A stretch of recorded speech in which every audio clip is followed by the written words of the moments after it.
Welcome to United Shades of Gray, Conversations of Race in America on 100.5 and 790 News Radio WSGW and online at WSGW.com. Here is your host, Kareem Bowen. Well, good evening, everyone. Thank you for tuning in for another edition of United Shades of Gray, Conversations of Race in America. We got a great show carved out for you today. We have in the studio with me the lovely Miss Latoya Williams, COVID nurse. Thank you for joining us on today. All right, so she's going, we're going to get into the conversation with her in just a second. We're going to be talking really about the impact of COVID on healthcare workers.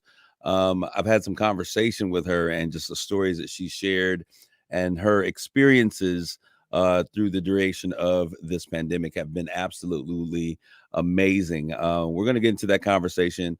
Normally, I start with an update on where we are with COVID, but since that's going to be the feed that we're going to go into, I'll save that for a little bit later. But I got in the studio with me as usual, my producer, Chandler P. He's here. Chandler, give a shout out. Good evening. Good evening. How are we all doing tonight? We're doing good, man. we're recovering. We're recovering from all the cold weather. We've got a string of warm days here. By the time you hear this on the radio, we'll be back to the cold weather.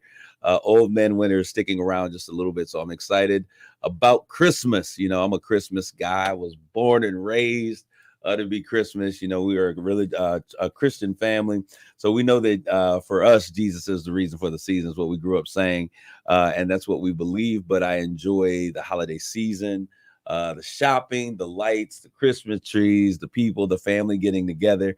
It is all a part of the experience. I love this time of year. What about you, Latoya? And you've got a couple of young ones, so Christmas is extra special with them. So what do you got planned? I know they're lurking around here and they're looking around trying to figure. Look at the ears pressed to the studio window. So they actually still believe. So we're gonna continue. To continue to keep that going for right now. Okay, hey, I'm not mad. I got what you said here. Okay, so we're having a great conversation that is gonna take place. But I want you guys to know that you guys can go to SGW and listen to this 100.5 FM, also on 790 AM. It's a simulcast.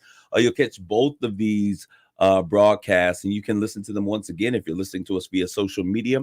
On Sunday, the 19th at 7 p.m., we will be on the radio wave. So thank you guys for tuning in today. Once again, United Shades of Gray, Conversations of Race in America. However, we're not going to talk so much about race, but I know that as we have this conversation today about the impact of COVID on the healthcare community, that the idea or the issue of race and how it impacts our communities differently will also be a part of that conversation. But we're going to get right into what's hot off the press, like I always like to do. And it's where we discuss the issues of the day. And so our hearts and our prayers go out to all of the residents in Kentucky. I mean, I think Graves, Kentucky was a major place that was hit, but all of the counties, the surrounding areas, it is just horrific. I saw Chandler, some of the devastation. It is complete devastation. They say that when you experience a tornado, that it's often like having a train kind of go through in terms of how it takes the pressure, the air pressure right out of the room, sucks it out of the room, and then you get smashed. And when you look at what we saw in terms of the aftermath, what are your thoughts? I mean, it's absolutely mind-blowing. It's absolutely horrific, and it's a natural occurring thing, but it's never, every time it happens, it's like it's brand new. It hits you the same way every single time. It's unimaginable destruction. And as you said, my heart goes out to everyone down there, because it's just, I can't fathom it. There's I guess a candle making company that was there that's getting a lot of the attention. I don't know. Have you been following this as well, Latoya? Yes, I did see that. As far as workers asked to go home and were denied that opportunity. Yeah, because there is a major tornado going on, and so that's the story, that they were denied the opportunity. So it's going to be interesting when they get to the investigation to see what comes up with that. And I guess there was also an Amazon site that was also somewhere very close that was the same situation. but just hearing the stories. There was one particular story that they were saying, the lady said she was, a man said that he was trapped behind this glass panel, this glass door. And so he's communicating with people, behind this glass panel. And they're like, close your eyes. They break the window, so they can pull him through. These stories are absolutely just kind of breathtaking when you think about this. And, the story is that this is the most horrific tornado. This is not normally a place. It's not like Tornado Alley, but this is a place that they don't normally have these kinds of occurrences. And this is the worst that they've ever seen it in their history. I think that's absolutely it's crazy, man, when you think about how weather is changing. Now, because of this, where I'm going with this, right? Is there a real change in weather? Are we experiencing it? Do you think that this is something that we can account for because of global warming and the changing of our climate, that we're seeing storms that are much more, that are stronger and more devastating than we've ever seen before?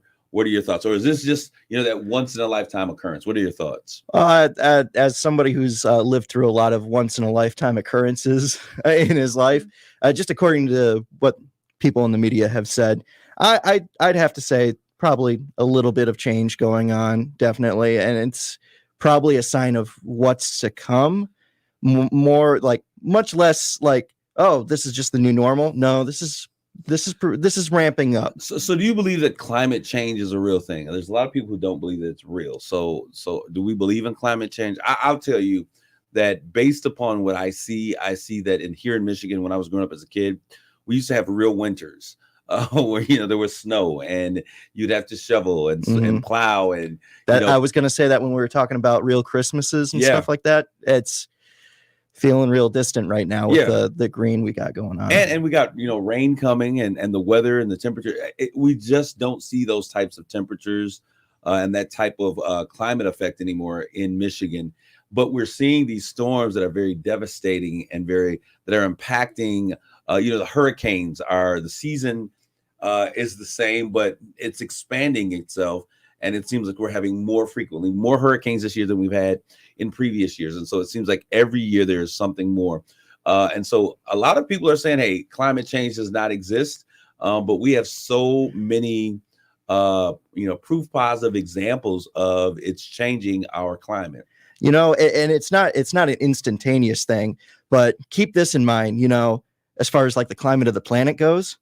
A few thousand years ago, this area was 3 miles under ice. It's a weird thing to think about, but it is changing. Maybe we're like just seeing the small changes right now, but it's probably, this whole area could be totally different in a couple 100 years. So our hearts and prayers will go out to all of the residents of Kentucky, no matter what county you're in. Where prayers that you guys get, there's still the issue. It's wintertime. They still need to have power restored and water and things of that nature. And so we're hoping the president has made a trip down, and hopefully those federal dollars are going to come down to make things happen a lot better. I know they got pole diggers and pole installers for electricity from all over the country. And this is, the great thing. These are horrible situations, but the great thing about it is that we get to see the best of us as Americans. It's in these natural climate disasters and these horrific moments that we band together and we put politics and that separate us aside. And so I really look forward to seeing us be Americans in this particular situation. Now, since we've talked about this, we're going to talk a little bit about the insurrection. This insurrection commission of January 6th of last year, which is funny because I was right here in the studio recording a show the day that it happened. Everything always happens. I told you, we were sitting here. The outcome of the case came when I was in the studio recording for him. It was the Ahmaud Arbery, the verdict came in. So when I am here in the studio, great things tend to happen, Latoya, just so you know. So when you leave here, if you get a phone call, something great has happened. That's usually what takes place. But the insurrection, we're nearly a year ago when that took place. This commission has been designed to find out the truth. We've been talking about this. I don't have to give you guys a rundown on that. However, I want to talk a little bit about what has come to light with our chief of staff, Mark Meadows.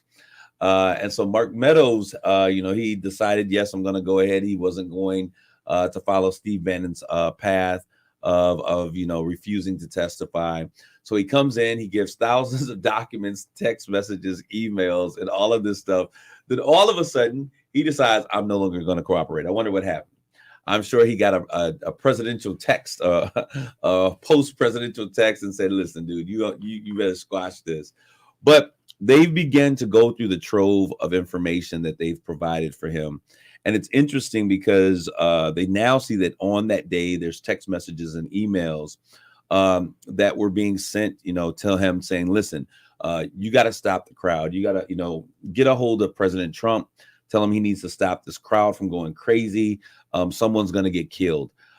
Some of those texts belong to Jim Jordan and then also Sean Hannity. We know him well from Fox News. And he basically was like, hey, Mr. President, you gotta stop this. A lot of media people. Well, these are the people who were advising him on what to do. He was interested in getting good ratings. So those are the people that he surrounded himself by. But Sean Hannity, hey, you're going to destroy your legacy. Now, this is the thing that is very interesting to me about this for individuals who don't want to lay the claim or the blame on this, on our former president. These individuals are calling him, and these are high-powered individuals. These are senators and congressmen, his chief of staff. They were contacting him because they believed that he had the power to stop this. Why would they believe that he had the power to stop this? Because they believe, in fact, that he had a great hand in the organization of this. When you listen to some of the testimony that took place right after the insurrection, for those people who were there, they were like, listen, we were given a tour of the building just weeks ago, and they knew exactly where they were going, what was happening.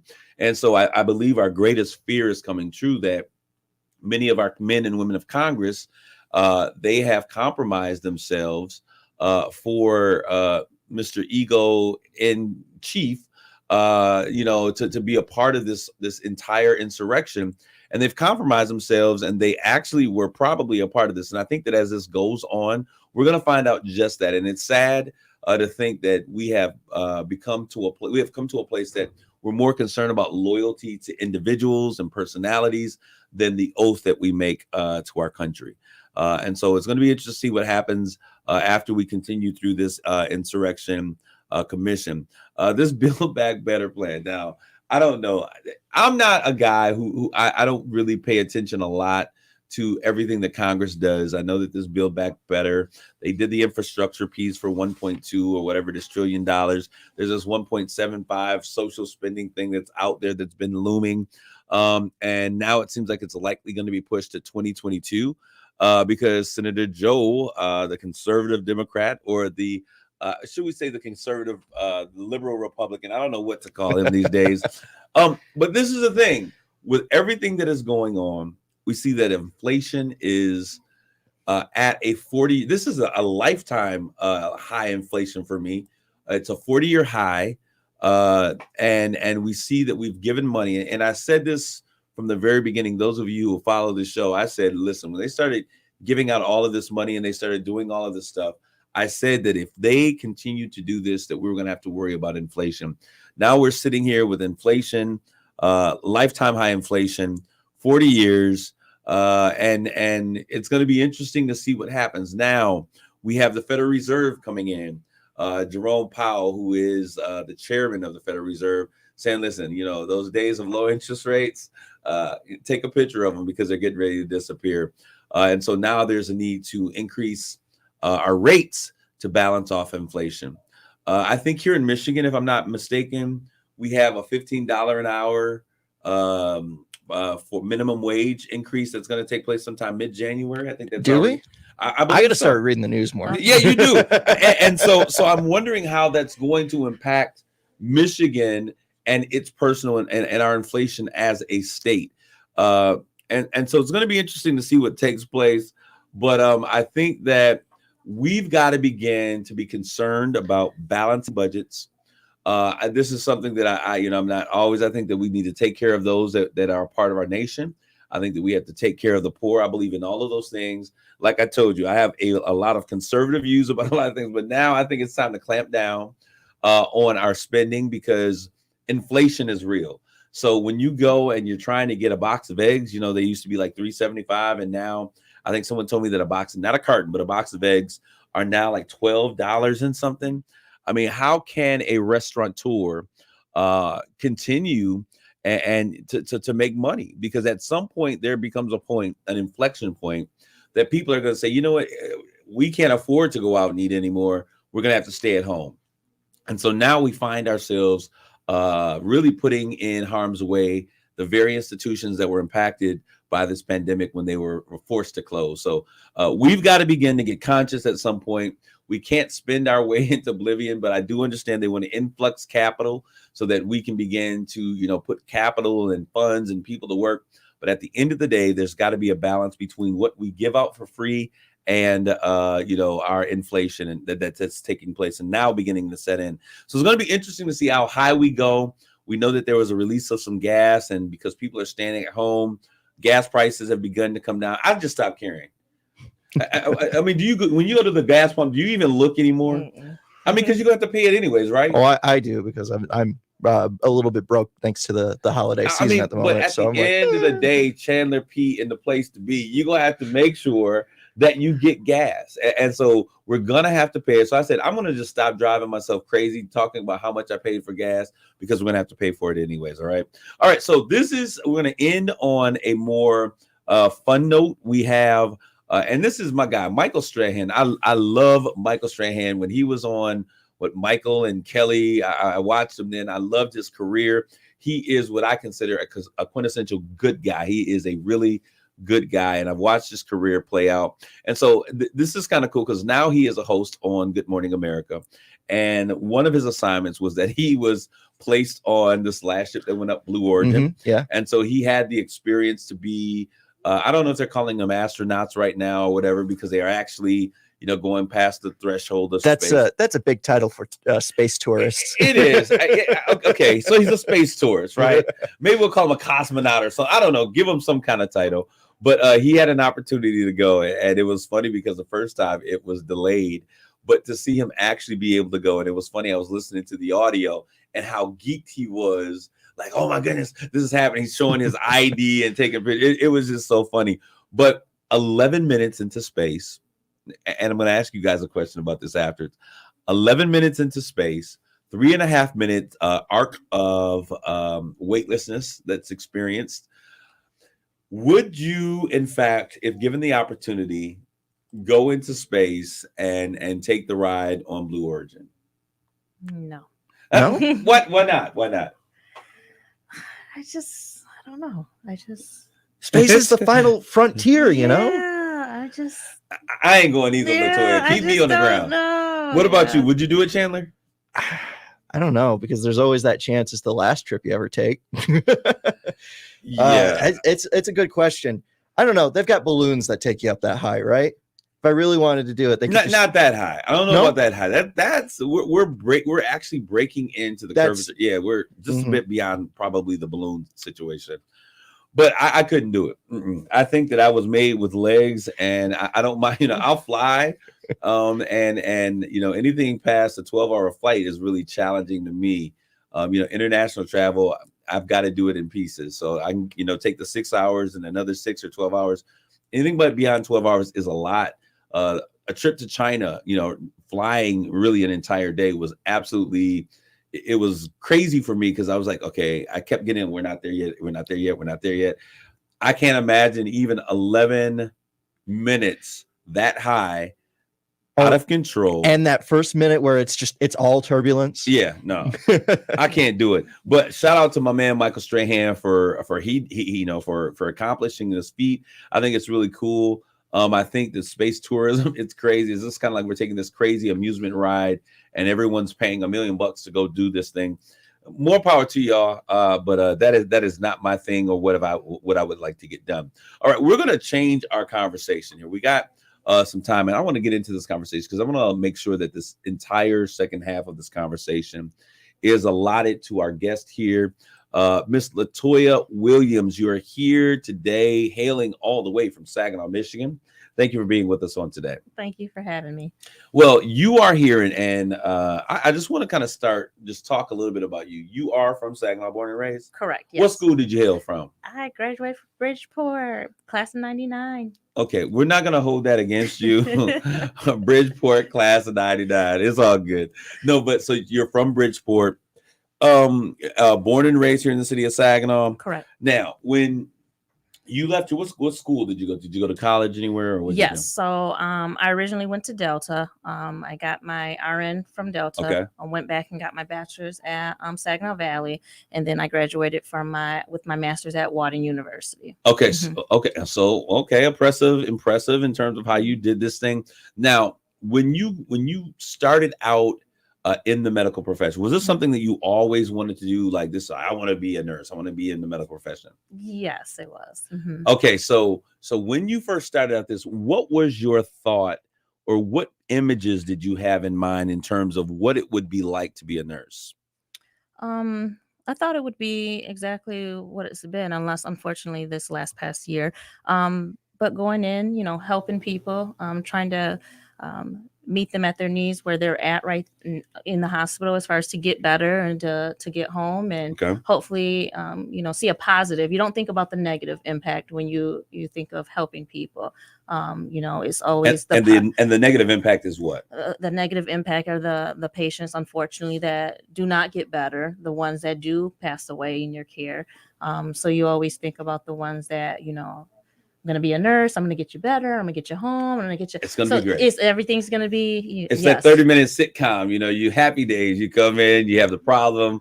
There is the antagonist followed by the solution. And at the end of the day, everybody's happy, right? Correct. Okay. But you learned really quickly that was not the case. Where did you start your career? So I started my career at Covenant Healthcare. I've been a nurse for 17 years now.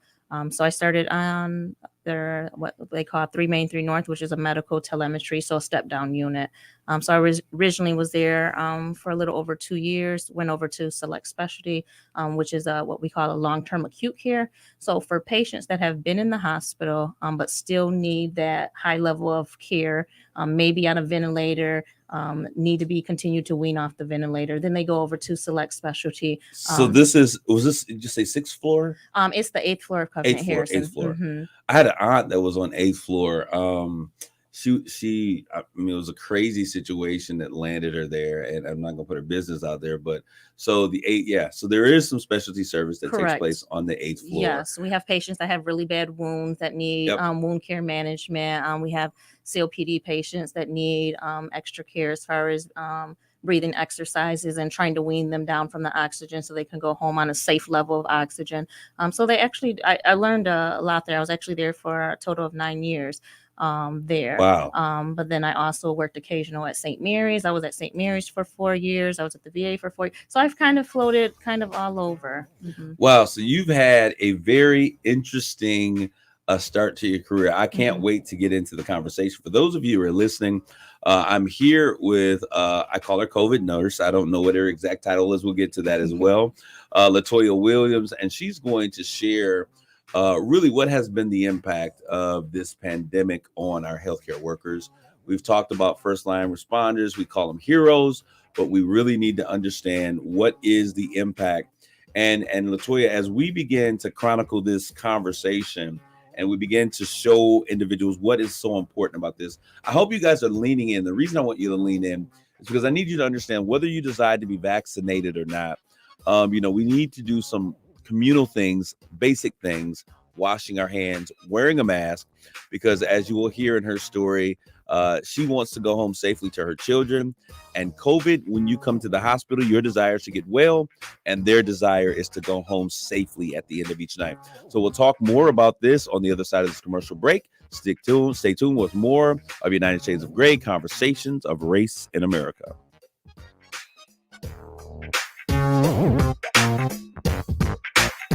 United Shades of Gray will continue on WSGW.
All right, for those of you who are listening, we're taking a quick commercial break. You know that this is a live recording, but we want to let you know as you watch this that we're going to have this conversation with Miss Williams, and it is a mind blowing conversation.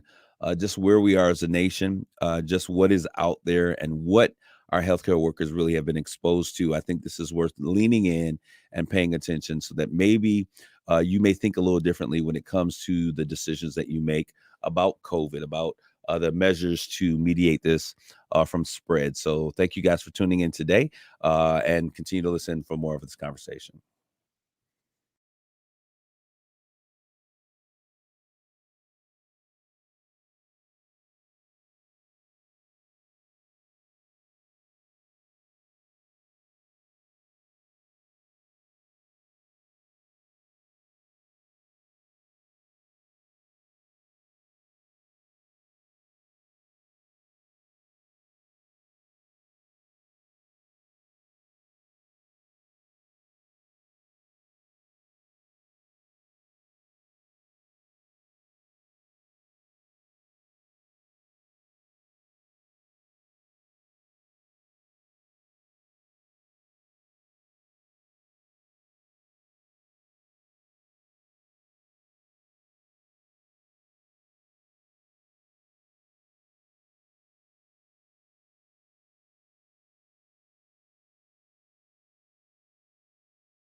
You're listening to United Shades of Grey on WSGW.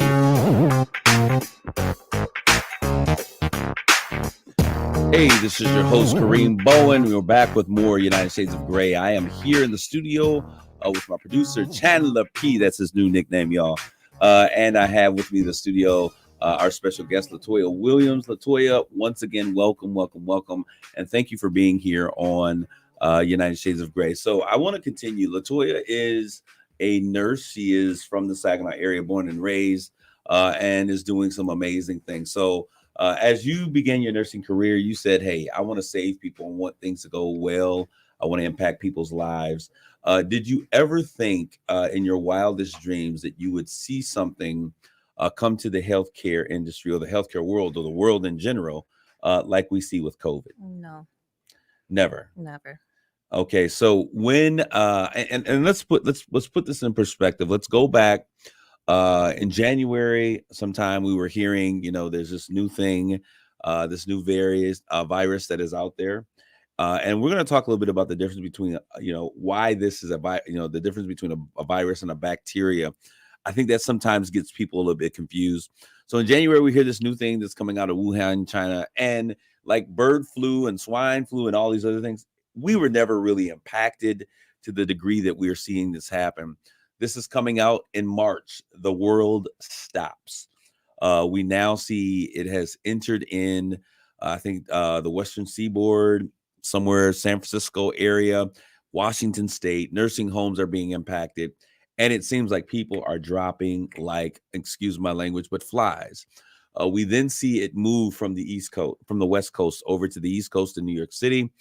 And the images that we saw come out of New York with makeshift morgues and refrigerated semi trucks being used as morgues. I think it sent our nation into complete shock because we'd never seen anything like this. When this begins to happen, when it first began, what were your thoughts and what were you doing in terms of your role in healthcare at that time? So at that time when COVID hit, I was actually working as a nurse practitioner. So I was actually working in the office, taking care of patients at that time. When COVID hit in March, our office actually downsized. So when the days the doctor was in the office, I was not in the office. I still worked in the hospital occasionally as a nurse because I was not ready to stop bedside nursing. So at that time, actually one of my agencies reached out to me and said, Spiro needs help in Lansing to work COVID. Would you be willing to go out there? So in March of 2020, I actually, on my days off from the office, would go work in COVID at Lansing, Spiro. At that time, they did not have a high influx of COVID patients. The hospitals, just like the hospitals here, everything was shut down. So no elective surgeries.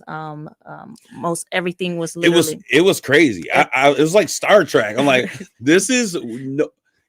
Latoya, I think, to really, and when I think about this, it still is kind of like it sends chills down your spine. The growth, there was a run on grocery stores. We understand why, but there was a run on toilet paper, I guess. But we saw shelves empty. We saw elective surgeries and necessary surgeries that were all put on hold. We saw travel bans. We saw people. The most eerie thing is, I'm always that person who wants to get out and look. When they said, they had a curfew, and when they had the curfew, I said, let me see how many people are really listening to this curfew. And there was nobody on the streets. It was like a science fiction horror film. You're now in the center of this. The world is changing around you. And now you're being called to a COVID unit of something that you had never even heard of before. Never heard of COVID. So when I did go over to Spiro at that time, like I said, literally, it's a 600-bed hospital, maybe 100 to 200 patients, if that, in the hospital. Like you said, people stopped going to the hospital. Empty. So a lot of us travelers that came over there, because that's what we were considered, travel nurses, came over there to help because their own staff did not want to work the COVID unit, of course, because they were concerned about COVID as well. So us travelers came in to help COVID unit. So you're a part of the traveling nurses. Correct. So I work for a lot of different agencies. So they call me. If I'm available to help out, then I will help out wherever needed. So in March of 2020, I went to Spiro. At that time, like I said, not a high number of COVID patients. I was there for about 4 weeks. But at that time, it gave me a insight of what COVID was actually doing to patients. A majority of our patients at that time were older. I would say 70 and 80 years old plus, had multiple comorbidities. So we seen it affecting them. Yes, we did have patients that passed away from COVID. But this go around is different. When it hit the first time, it was hitting in our area an older population. Okay, I want to stop you because you said a couple of things. So I want to make sure that I didn't hear you, that I heard you right. So are you a nurse practitioner? Correct. Okay, so I got to ask you this question, and I know this is not COVID related, but nurse practitioners, you do everything a physician does, right? Correct. So why not just get the MD? Mom has probably asked that question, right? Like, girl, you might as well just go ahead. So what's the difference? What is the thing that keeps you as a nurse practitioner versus going ahead and becoming Dr. Latoya Williams? I like the ring of that, by the way. Well, thank you. I still like that I have the responsibility, I have the license, but there's still somebody overseeing me who has the overall responsibility. Gotcha. So I like that. There aspect. Is when you put that MD, that MD behind it, and all of these other numbers and letters, there's an amount of responsibility. And I know, like healthcare and insurances, all this stuff becomes differently. So now we are in a COVID unit in Lansing. Correct. And I went to Michigan State, and I lived in Lansing for 10 years, so I know Spiro inside and out. Yes. So you're there, you're seeing firsthand what is happening with COVID. Mostly older individuals. Correct. That we seen at that time. Mm-hmm. So what was, because it's funny because I'm formerly from sports and entertainment. And there was this whole thing around, they were saying initially, like, Black people can't get it. Did you hear that rumor? Black people can't be affected by COVID. It's not something that's happening in Black communities until one athlete got it. He was doing an interview. He was joking. He touched the mics. I can't remember who it was at this time. Do you remember this happening, Chandler? No, actually, I don't. And he was in an interview, and he's, the theme was, Black people aren't. This is not one of those things that we get. It's not genetically predisposed to this.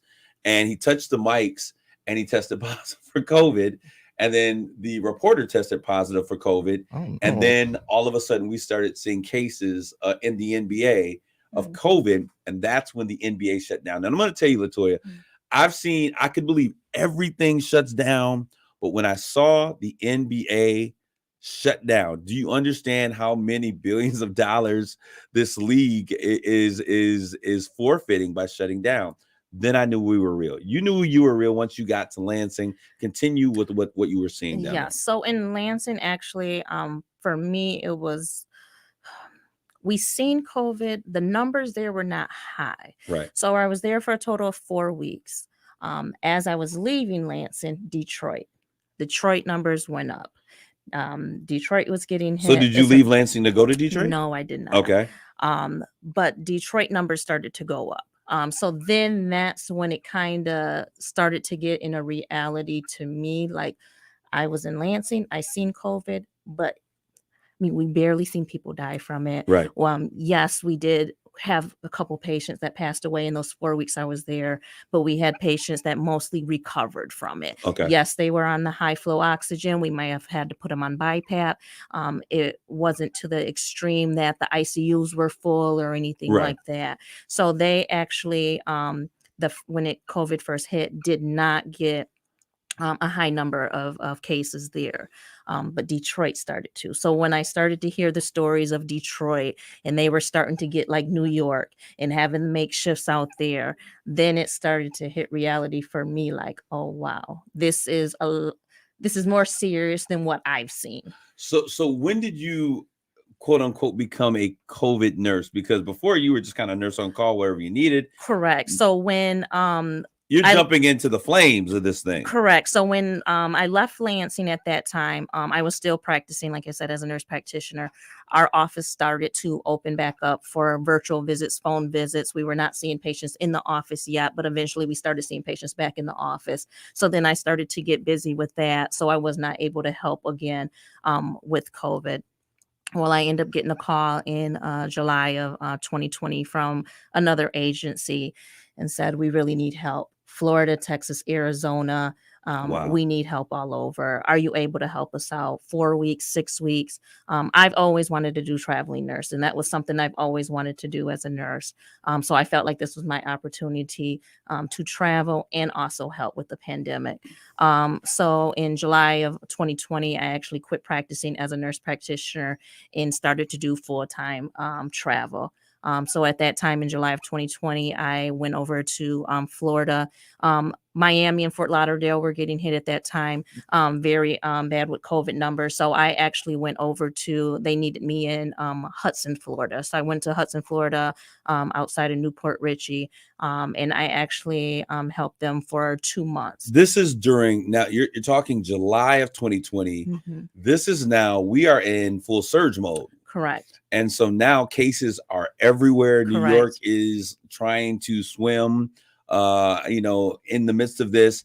Florida was being hit. Correct. Communities, nursing homes. I remember, I'm actually, you're painting a picture in my head of what's going on. So you're in the midst of where this thing is at its height. Correct. What are you seeing, and how did you acclimate yourself to this whole thing? People are dying and you jump into the fire where people are dying, so how did you do this? I think as a nurse, most of us are in it for a reason. We're in it because we want to help others, and not even our patients, but also our coworkers. If you've ever worked the floor as a nurse, you know how it is to work shorthanded. When things get hard, that extra helping hand will help that 12-hour shift go a lot better. So for me, I felt like it was an obligation for me to help those other nurses because I couldn't even imagine going through this. When I was in Lansing, that in March of 2020, I realized, because I had been out of the hospital setting for a while, how many new nurses were on the floors. And they needed that guidance. So when I did go back into it in July of 2020, that was something I also noticed in Florida. Florida, most of the hospital floors were ran by nurses a year and under. They weren't prepared. They were not prepared. Some things as simple as putting Foley catheters or NG tubes in the patient, something they've never done before. So now they're having to do a procedure they've never done before on top of a virus we know still at this time not too much about. There's not a vaccine at this time. Patients are now more dying more at this time. No visitors are allowed in the hospital. That was the killer. So That's the it's killer. just a lot that was going on. In I want to ask you, Latoya. Okay, so now you're in Florida. This is hell's flames for COVID. All of this stuff is going on. People are now actually, you're seeing the death tolls. Mm-hmm. You're seeing the makeshift beds in places where there normally are not emergency beds. Now, in terms of how did you mentally deal with, because I'm thinking like now you're not just going to work, you're now wearing a mask, you got shields on, you're in these decompression chambers or whatever they are, how they're keeping this stuff. How did you mentally keep going in this type of an environment? Thankfully, the hospitals I went to actually had proper PPE. I could not imagine going to a hospital that did not have proper PPE, proper masks, proper gowns. So to hear that was going on in other hospitals and other facilities, I was just thankful for where I was at. And so I think that helped to get through, because you know that you're there to help, but you also feel like I have the proper equipment to do my job to my full capability. But it was you think about that every day, you know. Were you ever afraid? Oh yes. So it's one of those things. So when July of 2020, when I went to Florida, at that time, the numbers there were high at the hospital I was at, but it was not bad. Okay. So I came back, went back to Lansing, Sparrow. And so in 2020 compared to 2021, in 2020, hospitals were shut down, no visitors, patients. Yes, we were learning more about the virus, didn't have PPE. Now we have proper PPE. We're learning more about the virus. So things are seeming to get better with this virus. Right. So as things start to get better, as the healthcare field and nursing, you're starting to see like, okay, confidence. We're getting past this. We're doing better. Now we're going into 2021. The hospitals are opening up. It's getting ready to get better. It's starting to get better. Yeah. Families are starting to come back in. Procedures, people who did not get physicals or get different things taken care of are now coming into not only the office but back into the hospitals. The COVID numbers are going down. Were you thinking like, okay, this is finally getting ready to be over? We're starting to see it getting improvement as far as the COVID numbers. Now the nurses that worked COVID are now physically and mentally drained. But they're able to kind of take a break where they're still working their 3 days, not picking up extra. They're back to doing, I would say, regular nursing. Patients are now starting to come into the hospital. But now the nurses that either retired early, who just physically, mentally could not take it anymore, had to take a break, whatever their reasoning was for leaving. Now we have a shortage of nurses. But so that was a very real thing. That's what I want. I want our listeners to understand that after coming out of this, the mitigation fatigue, the compassion fatigue, you're caring, you're seeing people die, the hurting. A lot of nurses came out like, I'm checking out. Beginning of 2021, we seen that. The COVID numbers were down. We lost a lot of nurses, physicians, nursing assistants, healthcare workers in general, housekeeping, everywhere. So there's a difference. So you're setting us up, because what you're saying is going into 2020, this hit, we had people, we could do visiting nurses, we had staff. Sure, there was a shortage, but nothing like we're seeing now, because after that first wave and coming around second wave, people are thinking, okay, this is over. Nurses are saying, I'm out of here. Doctors, I'm out of here. I can't do this anymore emotionally. And so now we are at a shortage of nurses and doctors and physicians and all the such, and now 2020 turns into something different. Correct. Now 2021, the hospitals are full, not because of COVID, but they're full because patients are now surgeries, healthcare that they let lapse for that year. They're now getting the healthcare done. We're finding more things wrong with patients. So now the hospitals are full with normal patients. Right. So this is the beginning of 2021. Now COVID numbers are starting to go back up. Hospitals are still full because of the diabetes, the hypertension, cancer, different things like that. And now COVID numbers are back up. So now we're at a shortage. Before COVID numbers went back up. Now COVID numbers are back up. Now a lot of hospitals are back to no elective surgeries right now because of the staffing shortage. So it's really not the COVID numbers, it's the staffing shortage before COVID. Now, within this last month, the COVID numbers are back up again. Like the worst ever. Correct. And I think because so many people, because of that year, it was shut down. We started to open back up. People said, okay, I'm going back to normal. It's very seldom you see people wearing masks nowadays. Yeah. If anybody says anything about a mask, a lot of people get upset, which is, like you said, the vaccine is now available for people.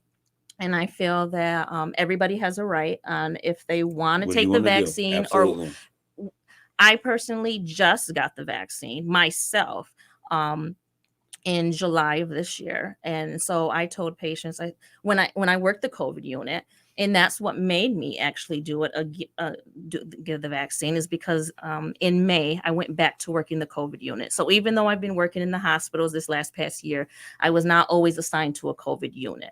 Okay. But May of this year, I went back to working the COVID unit at Spiro. Okay, so I want to, you're touching on some things that I think are very important. Why did you, first of all, why weren't you vaccinated sooner? What was your reasoning? For me, I was not working I think for me, even though I was in the hospital, I was no longer on a COVID unit. So I did not see the impact of COVID. I knew it was out there. I've taken care of patients before with it. The vaccine was still new. I know coronavirus has been around for a long time. I was one personally that I never really got the flu shot. In the hospital, I wasn't getting the flu shot. In the hospital, we had the option of getting the flu shot. If we did not get the flu shot, we had to wear a mask during flu season. So I was one that wore the mask during flu season.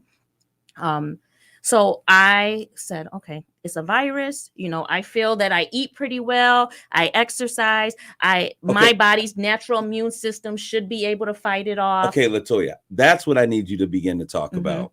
What is different about a virus than a bacteria or some of these other things that we are used to and just getting over? A virus attacks us differently. How? Well, your immune system should fight off a virus. The only thing different that I've seen with COVID from working with patients is something about this virus that it attacks the lungs to the extreme that it causes damage. I mean, we've had patients that have scarring on their lungs afterwards. We've had patients that have had heart conditions. So this virus is doing something internally to our body that a lot of us, we cannot explain. So people who say that I'm healthy, I got, good genes, I work out, I'm healthy, I don't need to think about a vaccine. You got a vaccine, you're reasonably healthy. So what's going on? Correct. So what changed my mind is May of 2021 this year. Worked COVID unit in Lansing again. This time around, 30, 40, 50-year-olds, high flow oxygen. So with oxygen, you go from nasal cannula. From nasal cannula, it maxes out at 6 liters. From nasal cannula, you go to what we call a Salter. From a Salter, then you go to high flow. From high flow, you go to BiPAP. From BiPAP, you're intubated on a ventilator. I would get patients who literally would be in the emergency room on nasal cannula.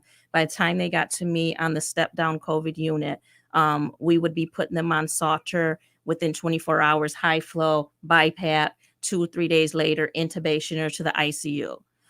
So it was more progressive this time. And it was not just with patients with comorbidities. I was seeing patients 30 and 40 years old who said, well, I thought I was healthy. I thought I could fight this. And it was just doing something to them that made me say, okay, 90% of my patients are unvaccinated. Not saying that if you're vaccinated, that you are not going to get the virus, but it was an eye opener for me that maybe those patients that are vaccinated are able to stay at home longer or not needing the extensive care to be in the hospital. So it made me think like, okay, maybe I should get this vaccine. Okay. So it was just that I personally had to see it for myself to realize that, okay.